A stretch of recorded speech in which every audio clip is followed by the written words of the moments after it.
राम बड़े या उनका नाम। लंका विजय के पश्चात जब राम अयोध्या लौटे और राज तिलक हो गया तो एक दिन राज दरबार में महर्षि वशिष्ठ, विश्वामित्र, नारद तथा अन्य ऋषि धार्मिक विषयों पर विचार विमर्श के लिए पधारे। जब उसी प्रकार के विषयों पर चर्चा चल रही थी तो देव ऋषि नारद ने एक प्रश्न उठाया कि नाम और नामी में कौन श्रेष्ठ है। ऐसे प्रश्न को सुनकर ऋषियों ने कहा, नारद जी, नामी से तुम्हारा क्या तात्पर्य है, स्पष्ट करो।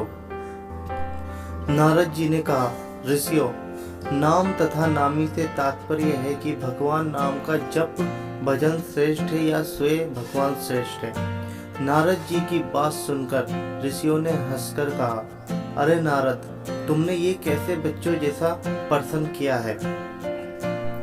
निश्चय ही भगवान श्रेष्ठ है क्योंकि उन्हीं के नाम का तो जप किया जाता है। नारद ने कहा, नहीं, आपकी ये धारणा ठीक नहीं है। मेरे विचार से भगवान से बढ़कर उनका नाम है।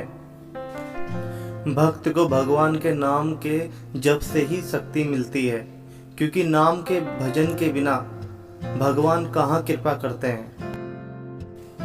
पर यह बात सबने आसानी से स्वीकार नहीं की तो नारद ने कहा, अपने मत की प्रतिष्ठा के लिए मैं इसे उचित समय पर प्रमाणित करूंगा। इसके कुछ देर बाद राज दरबार स्थगित हो गया। हनुमान उस दिन दरबार में उपस्थित नहीं थे, इसलिए हनुमान को इस विवाद के बारे में कुछ नहीं पता था। दूसरे दिन राज दरबार लगने से पहले नारद ने हनुमान को बुलाया और कहा, हनुमान, राज दरबार में तुम श्री राम तथा उपस्थित ऋषियों को विनम्र पूर्वक प्रणाम करना, पर विश्वामित्र को प्रणाम मत करना। वे भले ही ऋषि का चोला धारण किए हैं पर वे ब्राह्मण नहीं हैं। क्षत्रियों की पूजा ब्राह्मणों जैसी नहीं होती। हनुमान ने सोचा, नारद देवताओं के ऋषि हैं, ठीक ही कह रहे होंगे, उनकी बात अवश्य माननी चाहिए। उन्होंने कहा, ठीक है देव ऋषि, मैं ऐसा ही करूंगा। दरबार में भगवान श्री राम सिंहासन पर बैठे थे। मंत्री तथा ऋषि आदि भी अपने अपने आसन पर विराजमान थे। थोड़ी ही देर में हनुमान जी आए, भगवान श्री राम के चरणों में प्रणाम किया, फिर ऋषियों का चरण स्पर्श कर प्रणाम किया, फिर उन्हीं के बीच बैठे। विश्वामित्र को ना तो उन्होंने प्रणाम किया और ना ही किसी प्रकार का आदर भाव दिखाया। हनुमान के इस व्यवहार से विश्वामित्र ने अपने को बड़ा अपमानित समझा। वे राजा तथा ऋषियों के बीच इस प्रकार अपनी अपेक्षा था, अपमान को सहन न कर सके। तत्काल ही क्रोध में उठ खड़े हुए और श्री राम से बोले, श्री राम, तुमने अपने इस मुंह लगे सेवक की दुष्टता देखी। भरे दरबार में इसने किस प्रकार मेरी अपेक्षा की तथा औदत्य भाव से मेरा अपमान किया। श्री राम ने कहा, गुरुदेव शांत हो जाइए, मैं हनुमान से इस धृष्टता का कारण पूछूंगा। विश्वामित्र का क्रोध शांत नहीं हुआ।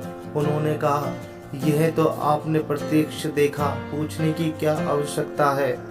अस्त्र शस्त्र के क्षेत्र में मैं तुम्हारा गुरु रहा हूँ, ये गुरु आज्ञा है, इसे दंड दीजिए।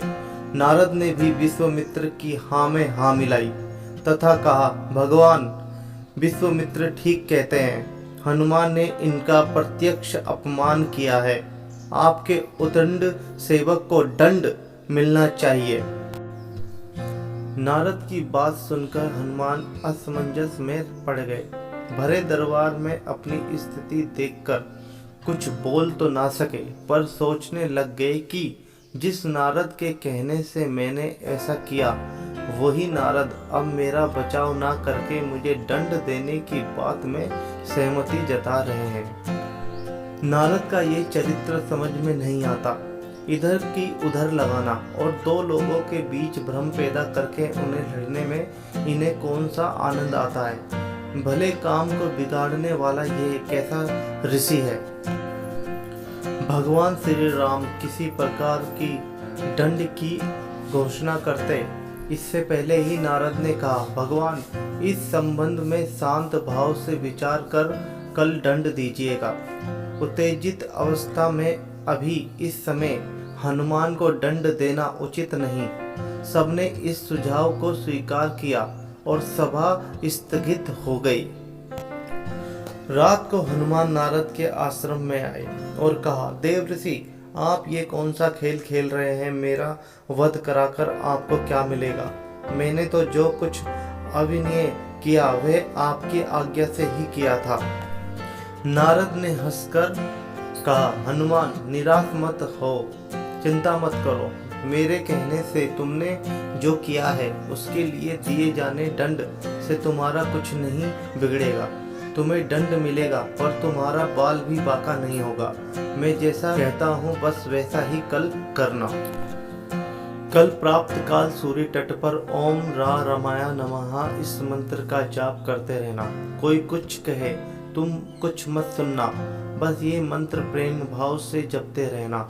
प्राप्त हुई हनुमान जी स्नान कर सरोई तट पर खड़े होकर मंत्र जाप करते। दरबार लग जाने पर जब हनुमान दरबार में उपस्थित ना हुए तो श्री राम ने पूछा, हनुमान कहाँ है? अभी तक नहीं आए। विश्वामित्र ने कहा, आप आज दंड देने वाले थे, शायद इसलिए डर कर नहीं आया। नारद ने कहा, मैंने अभी थोड़ी देर पहले सरयू तट पर उसे स्नान ध्यान करते हुए देखा। भगवान राम ने कहा, ये हनुमान की एक और उदंडता है। हम स्वयं तट पर जाकर वही हनुमान को दंडित करेंगे। राम विश्वामित्र ऋषियों तथा मंत्रियों के साथ सरयू तट पर हनुमान को दंड देने के लिए पधारे। श्री राम अपने भक्त को बार बार करुणा भरी दृष्टि से देखते तथा सोचते कि अपने दुर्दिन के साथी ऐसे परम भक्त पर कैसे वाण चलाए। उधर गुरु विश्वामित्र के कोप का डर भी उन्हें सता रहा था। गुरु की मर्यादा की रक्षा के लिए उन्होंने हनुमान को दंड देने का निश्चय किया।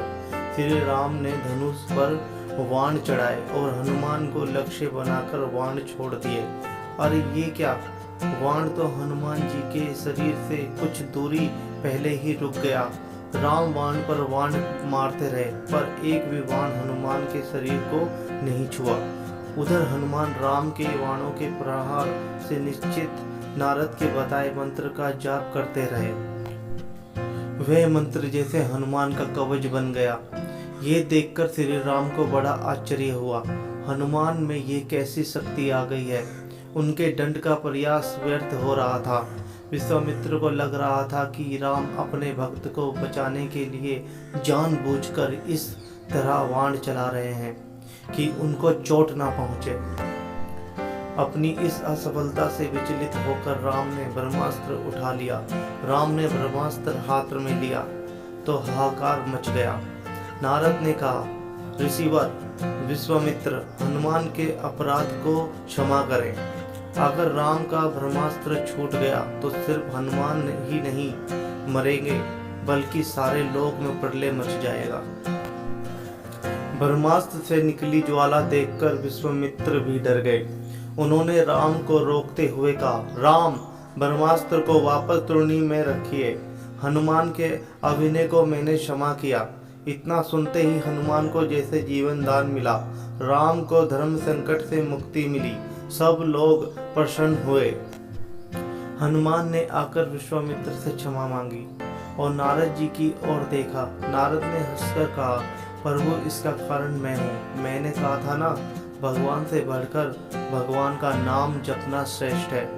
उसे प्रत्यक्ष सिद्ध कर दिया।